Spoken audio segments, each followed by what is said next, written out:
Очень важный звонок и невнимательность автоледи за рулем привела к крупной аварии на перекрестке улиц Беломорской и Карагандинской. Там столкнулись Hyundai Creta и автобус 89-го маршрута.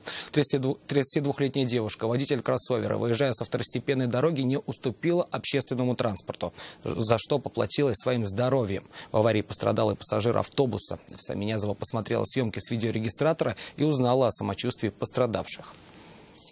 Я сигнал нажимал. Она даже не заметила, не смотрела дорогу. В подтверждение своих слов водитель автобуса показывает запись видеорегистратора, установленного в общественном транспорте. На съемке видно, как две машины, двигающиеся по второстепенной дороге, успели проехать до появления автобуса.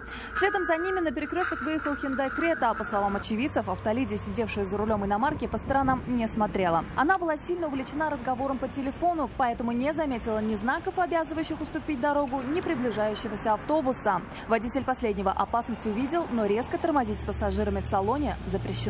У меня народ много был, я не смог резко тормознуть.